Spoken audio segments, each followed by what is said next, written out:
Mystified song, Mild Red, Skin Songbird song, Eve Evangeline, Einstein, Marilyn Monroe, whatever you want to call them. I have so many births that I use the different energies to introduce myself.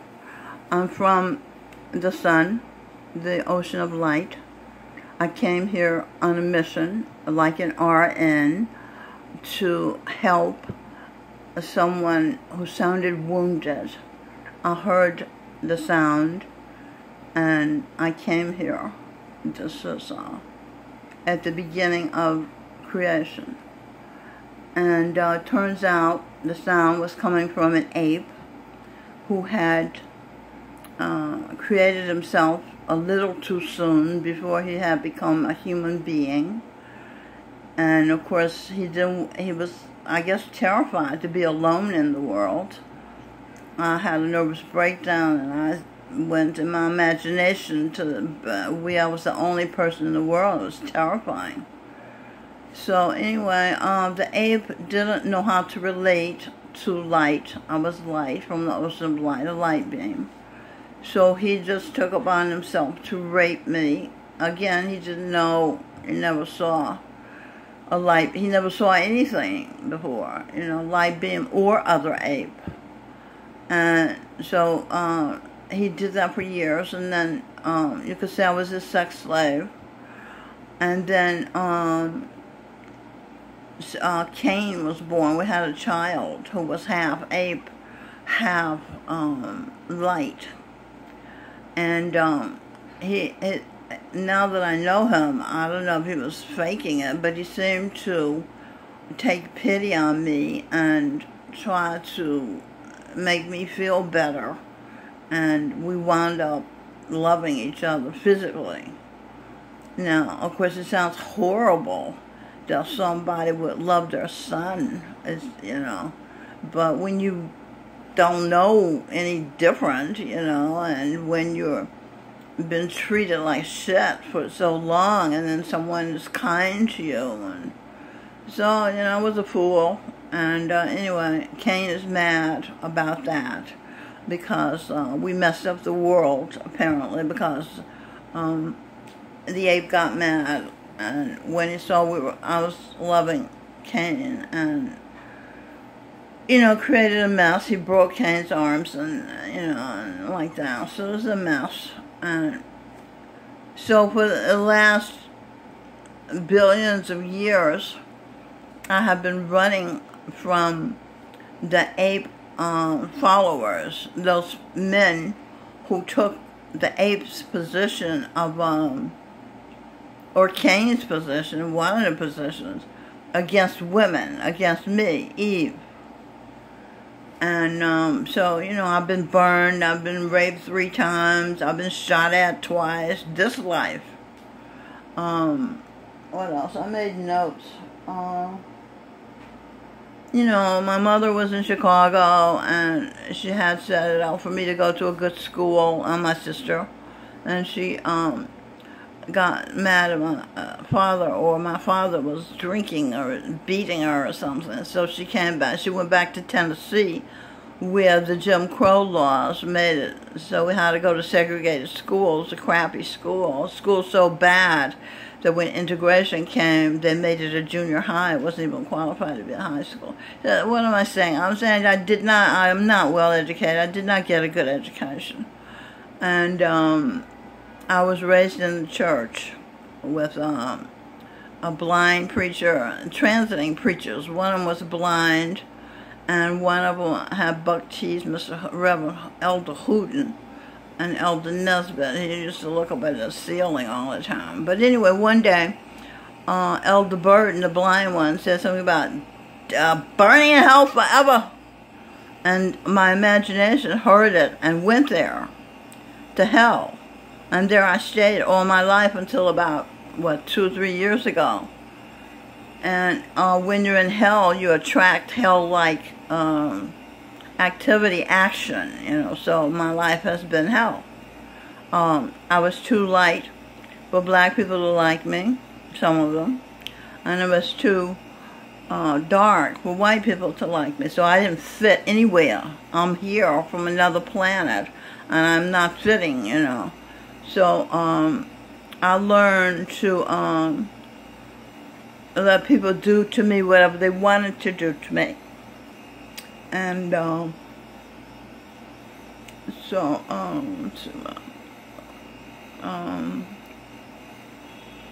drawing a blank. Oh, I had a very good uncle who was very kind to me, and I just worshipped him. And I said to myself one day, I was so insecure because my mother told me when I was 4 years old that she had never wanted me, that she had tried to kill me, and so I became a sucker, you know, a sucker-upper, a people pleaser to her, because she did take care of me. She didn't throw me out in the street, even though she didn't want me. So I thought, oh my goodness, she must be a saint to take care of me and not even want me. So I was apologetic for being alive since I was 3 years old with my sister, who took care of me when my mother was at work, which seemed like all the time. And we stayed with my aunt, Aunt Donnie. But, you know, a lot of the time my sister and I were together, and I depended. She was my only so-called friend. So this day in the bed, she said, take off your pajama bottoms. And I thought, what could she mean, take off my pajama bottoms? I was like 4 years old. I didn't want to take off my pajama bottoms. I thought she was insane. What is it? Where did she get this idea she needed me to take off my, and get on top of her, she said. I thought, oh, this is not happening. And then what? And this is wrong. And I had a moral crisis right there in the bed when I was a little kid. And I said to myself, my mother could walk in, she'll think I'm bad. I want to be good. I wanted to be good. I saw in the church, you know, Jesus Christ was so good and everything, and Peter, his disciples, and Thomas, and you know, Philip, and all these people. Mary was good. So I wanted to be good. I wasn't read to as a child. It's not like my imagination had been cultivated or refined. I was neglected, woefully neglected. I'm not complaining. I'm just saying I'm the judge here, so I need to tell you about myself before I start judging these people. This is Joyce Bernard Shaw. We're down here at St. Francis Residence, where the rent is cheap and the food is cheap. And there are a lot of great people here. This is Confucius Sammy. And they've been thrown away by society. Because what happens is, Cal, the negative power, who I found out recently is Cain, tricked the people into thinking they had to die. So when you die, you lose everything. You lose your identity. You lose your the money you know you're due for your work, reputation. You lose your memory. So you gotta start fresh each birth. So these people have been beaten down so much down here. These are the sweet people, the people with consciences. You know, the people who, you know, my mother used to say, fools' faces are shown in public places. So, anyway, my life was so horrible that I fell into, I was doing hatha yoga in the 60s. This guy walks in the Vim and Vigor restaurant. I'm sitting there with Edwin Birdsong, my husband or my boyfriend. I don't know if we were married yet. And I stood up and I said, who is that?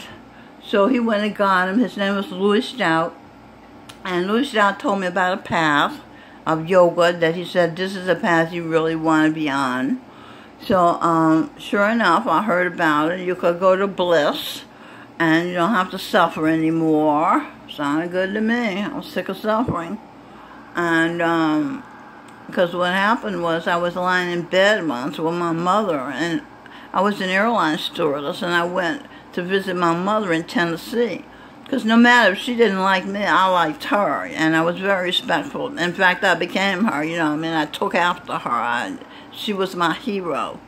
And she was an alcoholic, but I don't drink. But that I didn't pick that up from her. So I'm lying in bed, and this voice says, "I'm going to stop your heart." And it sounded like God might sound, you know. So I just lay there and I said, "Oh, no, I don't think so."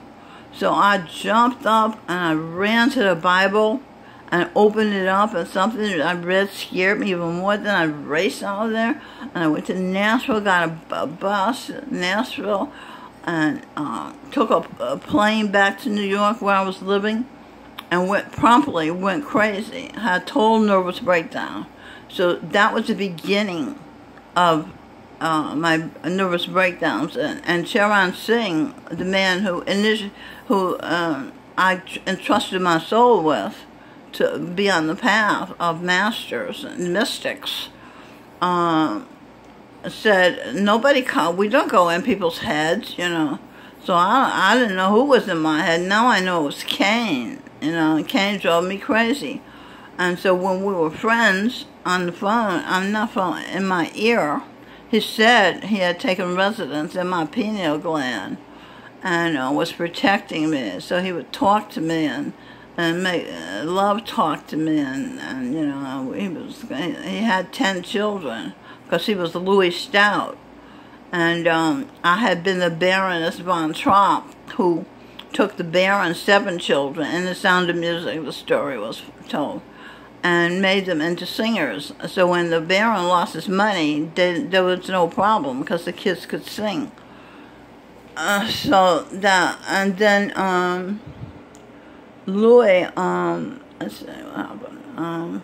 I'm all over the place here because I'm really shocked because I found that supposedly I'm the first female Jesus Christ. And I found that Cain has booby-trapped the language.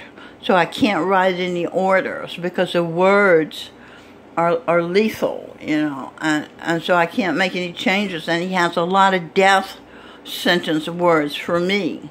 Because I guess I should get into this whole thing about the Japanese. He was a Japanese at one point. He's an Indian, right? So he doesn't understand this culture. And I wrote 2 songs that bothered him. I found out in writing. He acted like I was perfect. He worshipped me. I was because of the Einstein in my head. You know, he was just crazy about me. And I believed him because the sun is very nice. He just gives sunshine all the time. He doesn't ask people to pay him. And he does it because his daughter's here. And, you know, and he doesn't want it in the dark. And so I'm very nice. And we're nice. We're nice. So I'm not used to people who, like Cain, has become, that he's supposed to be my son. But he's tricky. He's a Sikh. Of Sikh heritage, and I was Guru Nanak. I can't believe that I created this, and this soldier, a black soldier, told me in Oliveri Walk-In Center when I was homeless. He said they cut off Guru Nanak's feet because I'm defending the Sikhs, you know, this Babaji and Charan Singh. I'm defending them. What they're talking, they're great. They don't eat meat. They're taking people back to bliss. Turns out it's a suicide cult. You know, that's what that is. Okay, so he said they cut off Guru Nanak's feet. I'm telling you, the Sikhs cut off their own saints' feet. So, you know, this is my feet, and I don't remember. But anyway, Gurinder Singh wants to kill his mother. That would be me. Let's see why. Well, he's angry because he blames me because we had a sexual relationship at the beginning of time. And then I don't blame him, even though he, you know, teenage boys are very hot and they want sex from anybody, you know. But I'll take the blame. I was the mother. I'll take the response. It's my fault. I'm sorry. I apologize. I don't blame the ape, you know, because he's my son now, and I know him, and he's a sweetheart. As a matter of fact, he was Brother Right that he raised me in Tennessee, and he was a man so gentle, so kind, that and he was a macho man. You know, he would carry those heavy buckets of coal to put in our stove to keep us warm. He would mow the grass and keep the backyard looking like heaven. And he walked to work when he was a senior and saved the car fare. And then he walked back from work and saved the car fare. Then at Christmas time, he gave the checks to me and my sister to buy Christmas gifts for the family reunion that we had at Christmas time. And it just touched my heart. In fact, I told my writing group about it here at St. Francis, and Maria got teary-eyed at the self-sacrifice, and that's what I come from. I come from people who are self-sacrificing. You know, like I said, my mother, who had been, let's see, who has she been? She had been General Eisenhower. That's right. And she was so poor. She had no money, worked for 2.5 cents a shirt from what time was it? 7 o'clock in the morning until 5 o'clock in the afternoon every day, standing on concrete. She was supposed to be the most beautiful woman ever stepped foot in Clarksville. She was certainly the smartest because she got a valedictorian from a school before it was dumbed down like it is dumbed down. Anybody get a valedictorian now. So, you know, and it just made me crazy. Why would someone so beautiful and so smart be so poor and have such a terrible life? All she did was work, come home and read Perry Mason novels. She would drink a quart of beer, and smoke cigarettes while she read a book. That's all she did. She never went shopping. We went on Saturdays to pay her bills. She was a recluse because she was very beautiful, and people were jealous of her too. What she used to do, as the kids picked on her, she would throw rocks at them, you know, and then rock music came into being. I should say this. In astrology, my horoscope says your soul was made to dilate in unison with the universe. I think they're talking about America, because the first letters, A and M, is Marilyn, M-A, Marilyn, and then the rest is Erica, and Erica's my niece. So I think they're talking about my family. So whatever happens to me personally happens to America. Who set that up, I do not know. Maybe Baba G did that. He definitely has supernatural powers. What he did was, so he courted me for about 1.5 years. See, because I live in the present. I was Fritz Pearl. I live in the present. I don't look at him like he's my son, because that was 1 billion years ago. I look at him like he's a man, you know, especially since he was Barry White singing love songs to me. He tells me he was singing to me, and Nat King Cole, and Jackie Wilson, Dean Martin, projected the guy that sings When a Man Loves a Woman, him, Luther Vandross. You know, he was all these people singing to me. He's totally insane. I don't, no offense if he's listening, but you know, this is crazy that he wants to kill me. And then he was crazy about Marilyn. That's who he was singing to. But he knew, I guess, I wonder, did he know I was his mother? I don't know. But he was crazy about Marilyn Monroe. But he didn't know her. And then when she sang Happy Birthday to Sexy, Happy Birthday to JFK, which was unusual, but she was, you know, she had been a queen. She wasn't just a sex kitten. She had been the wife of 4 United States presidents, Queen Elizabeth I, not Victoria. Is she Queen Victoria? No, that's Robin Birdseye. It's Queen Victoria.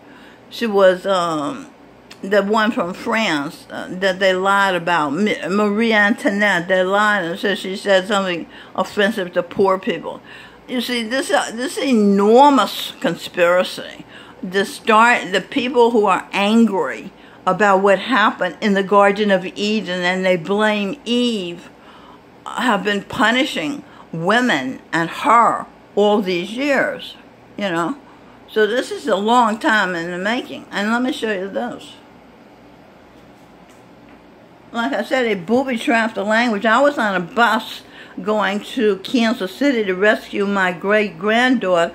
She's not my great-granddaughter, she's my granddaughter, Ostara Gloria, who was Sally Ride, the first female astronaut. She was Chief Sitting Bull when I was Hiawatha, and we were friends.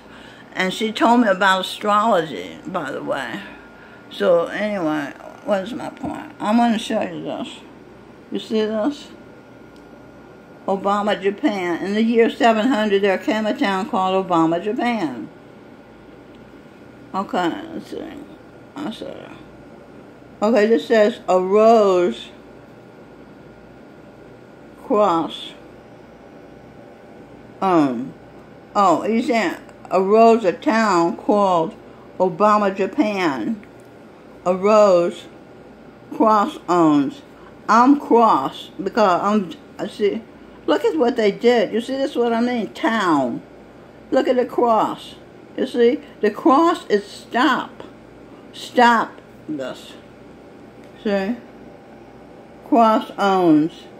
So they're saying, I own the fact that this town came up that says Obama, Japan. The order was Obama, Japan. It actually said Obama, Maryland, too. Order, Baba G, ordered Maryland bombed. That's good. That's what they want to do next. And so they bombed Japan. Truman bombed Japan. Because Japan was going crazy. That suicide kamikaze, they weren't going to stop. And he realized these people aren't going to stop. They're going to destroy us if we don't stop them. So he had to stop them.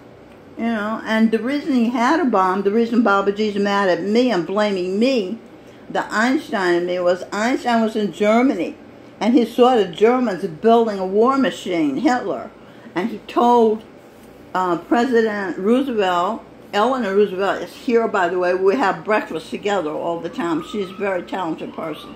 She writes, she sings. So anyway, and then what happened? And he told Churchill, you better build a bomb. The people are crazy in Germany. They're building a bomb. Okay, what happened was he tried to get them to bomb crazy Hitler and stop the 60 million deaths that occurred.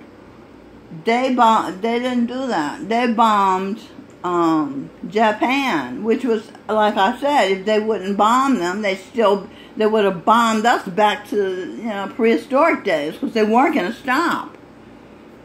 So see, that's what happens. People elect people to make tough decisions, and then they leak them out there to like the guy said to me, they bomb what's the name of Hiroshima. That's what he said. Pythagoras said this at breakfast the other day, and I said, you better be glad they bombed Hiroshima. You would be dead, because those Japanese were bombing us, and Kane was a royal samurai soldier, so he has that Japanese in him. So he's trying to get back at me, at my son, who was Harry Truman, and my granddaughter, who was Eisenhower. He's trying to kill us.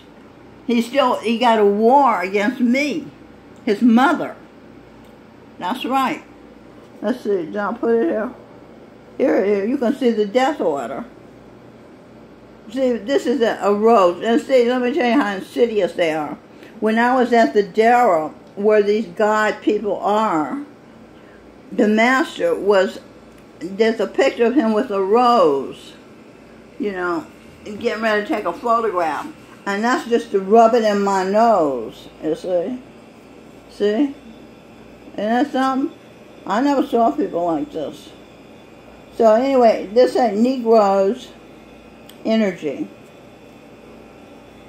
N as in E-N-D. See, they don't spell E-N-D. You gotta figure that out. It's tricked. The whole language is messed up. In energy into her. Kill me, in other words. In the energy that comes into me. A what is that? In energy entering her Garinda order.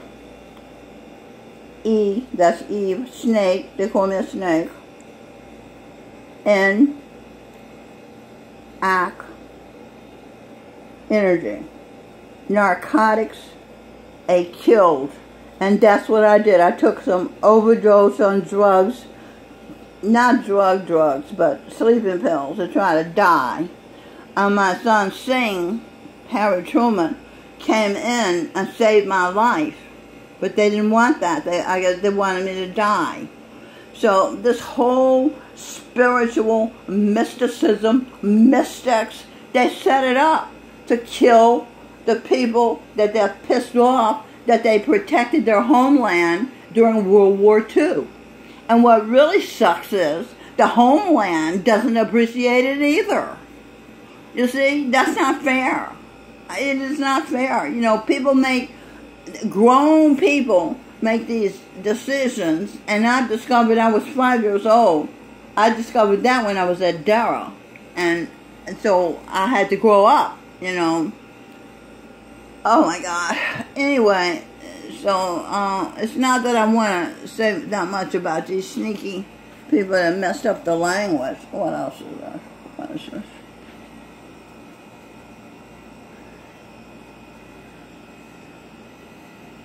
Yeah, I'm just looking to see, can I give you...